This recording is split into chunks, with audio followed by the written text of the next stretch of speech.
Hi, my name is Jose Ortega, and I will be talking about college athletes wanting to get paid at the collegiate level. So, college sport is a business no different than the NBA, NFL, NHL, and MLB.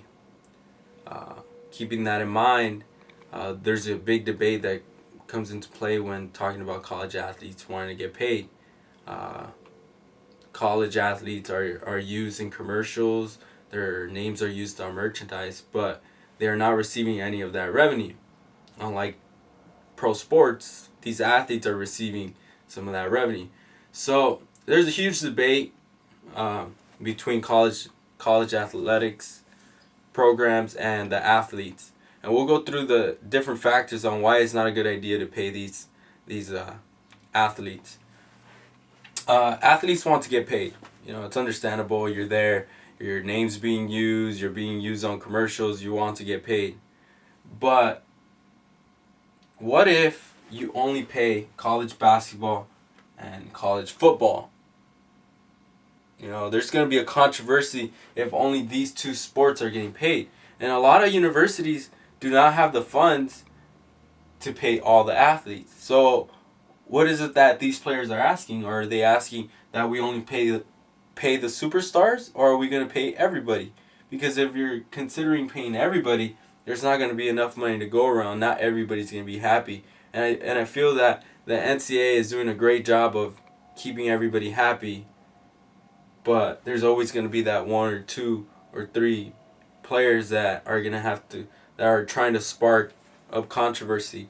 In recent years, Johnny Manziel was taken to court because they thought he was signing autographs for money. And we all understand, you know, it's just an autograph, a simple autograph. But you're a role model. You're the image of the school, and you have to respect that. They're giving you a free education, and you have to appreciate those things. So we'll go through the many factors of why it's not a good idea. So NCAA is not at fault. A lot of the reasons is because the NBA in 2006 implemented a rule that you have to be 1 year out of high school or 19 years of age to enter the draft. And so since 2006, there has been an uproar of players wanting to get paid. You know, after 2006, a lot of the players that would be good enough to go to the pros are not being allowed to go to the pros because of this rule. And so going into the NFL, the NFL's rule has been implemented for years. It's all about safety because you're not going to have a high school player going to the NFL at 200 pounds because the average weight in the NFL is like almost 300 pounds. And so the NFL's rule is 3 years out of high school. So you got to consider both of these rules a big factor on why athletes are wanting to get paid now. Um, these leagues are not allowing them, so you got to consider that the NCAA is providing athletes an opportunity that these professional leagues are not allowing them. Another thing you have to remember is that NBA and NFL in their rules doesn't state these players have to go to college. You know, so that's a very important key piece to the rule that these leagues are not telling these athletes you need to go to college before you come to our league.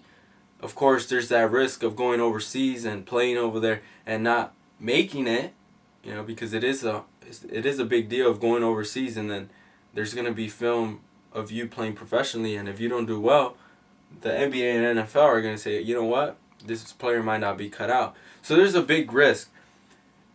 But overall, NCAA is not at fault based on these rules. The NBA and NFL are not allowing these players to go into their leagues. So, in retrospect, the NCAA is providing athletes an opportunity to play their sport that they love with a free education. For the most part, the players that are getting scholarships.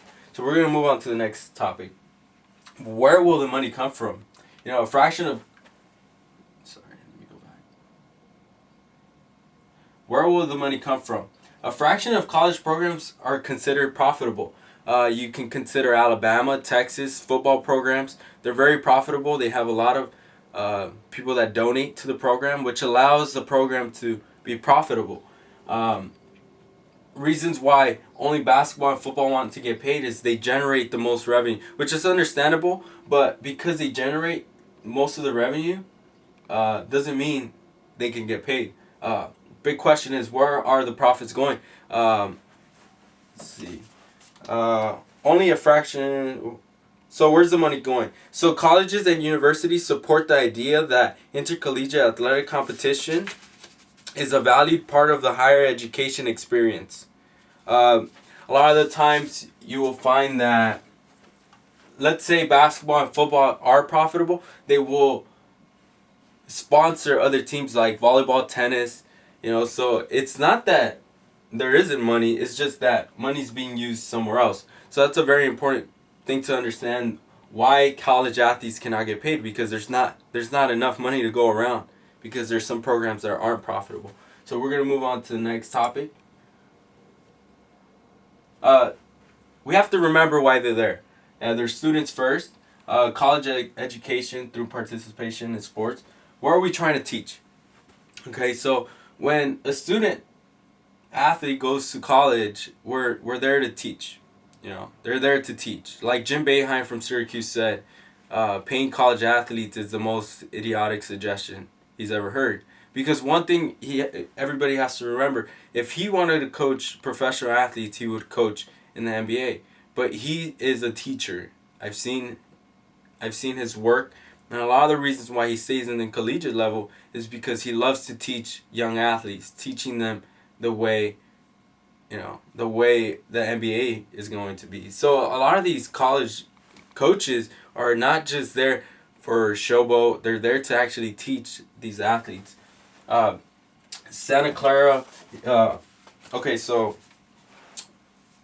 students who are receiving their access to a college education through participation in sports.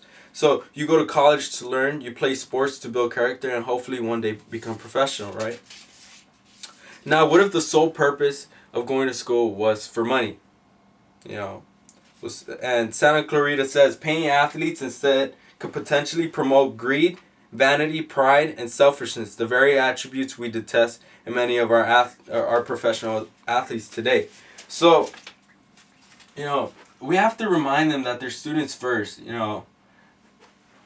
and if we promote greed, we're just going to be creating the same athletes like Johnny Manziel, a player that people hate. By paying these college athletes, we're just going to be creating athletes that we just don't want our kids to be looking up to. So we're going to go on to the next one. We need to thank the NCAA. They're providing athletes with professional level coaching, providing athletes with professional level facilities, providing athletes with professional level training. Athletes should be thanking the NCAA. They are being prepared for a professional career. So it's very important that the NCAA should be thanked rather than kind of way bullied by these athletes that want to get paid. And this whole issue is all about athletes getting paid. So I've given you a lot of factors on why it's not a good idea. And what is the purpose of these athletes going to college? It's to build character, become independent, and become role models to kids. And if our whole focus is on money, which is great. A lot of these we have to understand, not all athletes come from good income housing. So their only source of money would be them going professional. So now that they're being held back one more year, you got to understand they're going to be frustrated. They want to be professionals. They want to make money. But if they're being provided an opportunity by the NCAA that the NBA and NFL aren't providing them, they should be getting thanked by them. So,